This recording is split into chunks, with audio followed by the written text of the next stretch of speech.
back from the dead.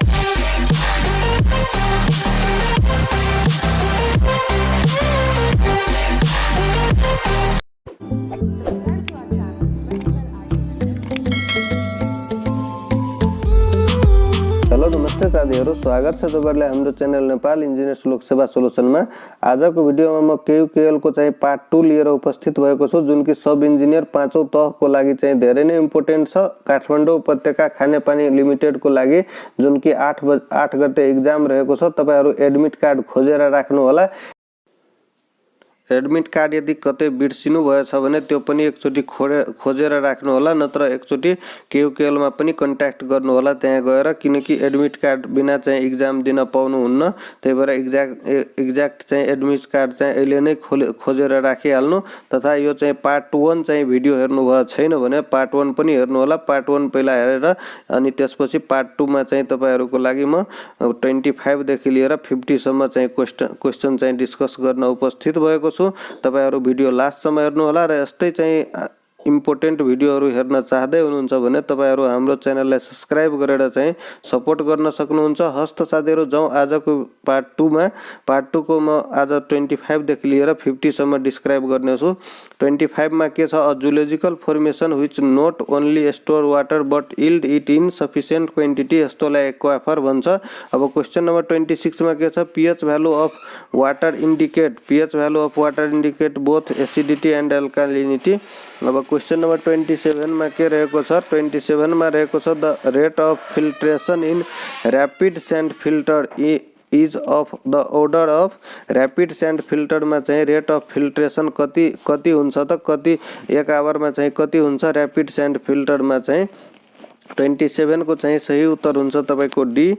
3000 देखि लिएर 6000 litre per hour चाहिँ त्यसबाट फिल्ट्रेशन गर्ने क्यापेसिटी यसको रेन्ज यति रहेको छ रैपिड सैंड फिल्टर को। अब क्वेशन नंबर 28 में के छ, the most suitable section of sewer in a separate sewerage system में चाहिँ the most suitable section of sewer in a separate sewerage system is. 28 को चाहिँ सही उत्तर हुन्छ तपाईको बी, सर्कुलर सीवर। अब क्वेशन नंबर 29 में के छ, from septic tank 2 years in a maximum period for the removal of from septic tank 2 year in the maximum period for the removal of। 29 को चाहिँ सही उत्तर कुन हुन्छ, डी चाहिँ सही उत्तर हुन्छ, digested sludge from septic tank 2 year is the maximum period हुन्छ। जुन चाहिँ डाइजेस्टिभ स्लज छ त्यो चाहिँ डाइजेस्टेड स्लज चाहिँ निकाल्नु पर्छ, रिमुभ गर्नु पर्छ। अब क्वेशन नंबर 30 में के छ, स्पेसिफिकेशन डिल्स विथ, ए मा छ क्वालिटी अफ मटेरियल, बी मा छ quantity of material with procedure, अनि सी मा छ quantity of material measurement system and working procedure,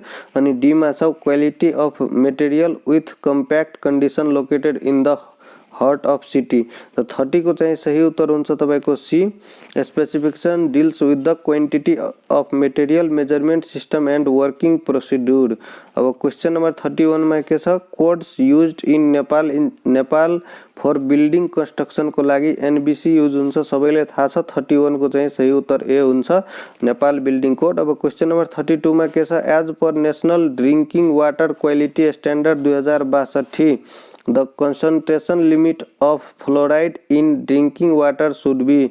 fluoride content कति हुन्छ त्यसको चाहिँ concentration limit of fluoride in drinking water should be. 32 को चाहिँ सही उत्तर हुन्छ 1 to 1.5 mg पर लिटर। अब क्वेशन नंबर 33 में के छ, यो फेरि पनि यो कोडबाटै क्वेशन रहेको छ, जुन कि केयुकेएल को वेबसाइटबाट पाउन सक्नुहुन्छ। केयुकेएल को वेबसाइटबाट 4-5 वटा क्वेशन आउन सक्छ।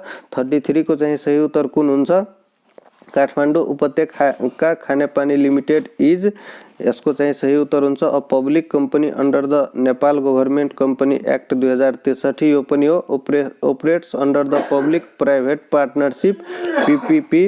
अब सी मा छ, responsible for the operation and management of water and waste water service in Kathmandu valley.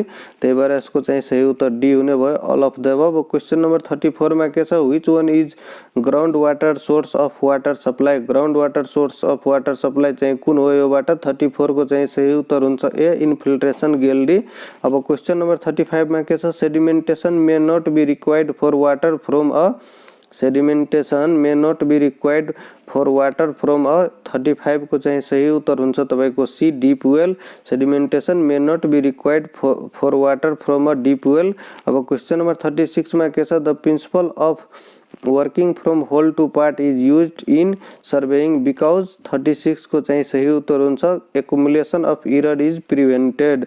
C चाहिँ सही उत्तर हो। अब क्वेश्चन नंबर 37 मा के छ as per national drinking water quality standard 2062 the acceptable concentration limit of turbidity is NTU in NTU when no other alternative are available is as per National Drinking Water Quality Standard 2062 the acceptable concentration limit NTU मा कति रहेको छ turbidity को 37 को चाहिँ सही उत्तर हुन्छ 10। अब क्वेश्चन नंबर 10 इन्टु यसको चाहिँ सही उत्तर हो। अब क्वेश्चन नंबर 38 मा के छ a plane inclined at an angle phi to the horizontal at which the soil is expected to stay in the absence of any lateral support is known as 38 को चाहिँ सही उत्तर हुन्छ तपाईको D all of the above natural slope line response line the phi line यसको चाहिँ सही उत्तर डी हुन्छ। अब क्वेश्चन नंबर 39 मा के छ the tender is the tender चाहिँ कसलाई भन्छ त टेन्डर को डेफिनेसन मा के हुन्छ अ नोटिस इन्भाइटिङ बिड रहेको छ टेन्डर को डेफिनेसन एकचोटी हेर्नु होला a notice inviting bid.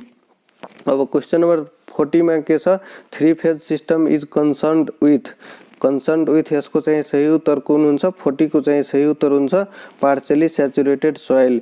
Three phase system is concerned with partially saturated soil यसको चाहिँ सी चाहिँ सही उत्तर हो। क्वेश्चन नंबर 41 मा के छ the method of damp proofing in which certain water proofing material is added to the concrete mix so that it becomes impermeable is known as 41 को चाहिँ सही उत्तर हुन्छ तपाईको B integrated damp proof.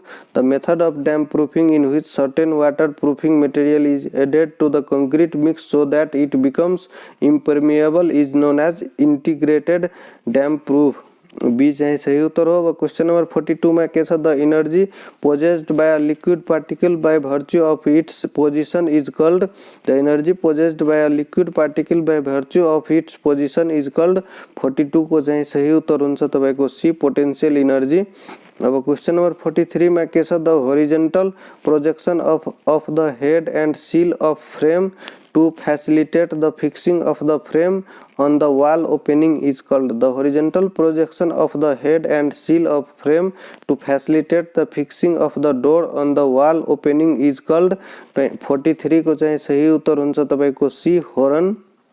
C चाहिँ सही उत्तर हो हॉर्न 43 को see the horizontal projection of the head and seal horizontal projection भनेको छ of the head and seal of frame to facilitate the fixing of frame on the wall यो चाहिँ जाम हुन्छ हैन र यो पट्टी जुन छ होरिजेन्टल वाला यो चाहिँ हॉर्न हुन्छ HORN यसको चाहिँ सही उत्तर हो र यो फेरि जाम नै हुन्छ। अब क्वेश्चन नंबर 44 मा के छ the currently Nepal has access to clean and improved water supply to कति % लाई दिन सकेको छ सुरक्षित चाहिँ र फ्यासिलिटेट राम्रो चाहिँ पानी कति % लाई दिन सकेको छ त 83.6 of its population। अब क्वेश्चन नंबर 45 मा के छ the technique of finding the fair price of an existing building और प्रॉपर्टी इज नोन एज 45 को चाहिँ सही उत्तर हुन्छ तपाईको ए भ्यालुएसन। यदि तपाईहरु एस्टिमेसन को क्वेशन हेर्न चाहदै हुनुहुन्छ भने हाम्रो प्लेलिस्टमा चाहिँ अपलोड भइसकेको छ एस्टिमेसन को क्वेशन र ड्राइङ को पनि अपलोड भइसकेको छ तपाईहरु हेर्न सक्नुहुन्छ। अब क्वेशन नंबर 46 मा के रहेको छ a general term applying to all direction provision and requirement pertaining to the performance of work and payment for the work is called 46 को चाहिँ सही उत्तर हुन्छ तपाईको सी स्पेसिफिकेसन। अब क्वेश्चन नंबर 47 में के छ manhole on sewer line are provided for A मा छ periodic cleaning, B मा छ providing air for oxidation, C मा छ inspection of sewer, D मा छ all of the above। तो 47 को चाहिँ सही उत्तर हुन्छ all of the above। manhole on the sewer line are provided all of the above यसको चाहिँ सही उत्तर हो। अब क्वेश्चन नंबर 48 मा के छ passive earth pressure is developed when passive earth pressure कति बेला डेभलप्ड हुन्छ त यसको चाहिँ सही उत्तर हुन्छ retaining wall moves towards the backfill यसको चाहिँ सही उत्तर हुन्छ र अवे फ्रम द ब्याकफिल हुँदाखेरि त्यो चाहिँ एक्टिभ प्रेसर कहलाउँछ जसको चाहिँ ए थियो र एक्टिभ प्रेसरमा ए हुँदाखेरि एक्टिभ प्रेसर र सी छ भने यो चाहिँ प्यासिभ प्रेसर यो चाहिँ सही उत्तर हो। अब क्वेश्चन नंबर 49 मा के छ प्र्याक्टिकल फ्लुइड पोजेज ए मा छ भिस्कोसिटी अनि बी मा छ सरफेस टेन्सन अनि सी मा छ कम्प्रेसिबिलिटी अनि डी मा छ अल अफ द अबव। त practical fluid all of the above यसको चाहिँ सही उत्तर हुन्छ जुन कि इम्पोसिबल छ। अब क्वेश्चन नंबर 50 मा के छ the RCC section so proportional that the stress in steel reaches its permissible value earlier than the concrete भन्ने बित्तिकै तपाईहरु अन्डर रेनफोर्स्ड मा लगाउन सक्नुहुन्छ। earlier than the concrete भनेको छ अन्डर रेनफोर्स्ड र earlier than the steel भन्दाखेरि त्यो ओभर रेनफोर्स्ड हुन्थ्यो। जस्तो साथीहरु आजको भिडियोमा हामीहरु केयुकेएल को चाहिँ 50 वटा क्वेशन हेरियो र आगामी दिनहरुमा पनि केयुकेएल को तथा प्रदेश लोकसेवा को चाहिँ भिडियोहरु यो च्यानलमा अपलोड हुने नै छ र धेरै भिडियो अपलोड भइसकेको छ। तपाईहरु सब इन्जिनियर को सबै सेटहरु हेर्नु होला। धेरै नै इम्पोर्टेन्ट सेटहरुको कलेक्सन चाहिँ अपलोड गरेको छु। साथै अब रेडी को र खुर्मी को चाहिँ भिडियो चाहिँ अपलोड गर्ने छु। त्यसको इन्डियन राइटरबाट किनकि लोकसेवा आयोगले चाहिँ नेपाली राइटरको बुकबाट चाहिँ कहिले पनि राख्दैन। सबै इन्डियन राइटरबाट दुई चार वटा छानी सबै सब्जेक्टको राख्ने गर्छ। त्यही भएर इन्डियन राइटरलाई पनि फोकस दिनु होला। हस्त साथीहरु यति भन्दै आजको भिडियो टुङ्गिन्छ। धन्यवाद।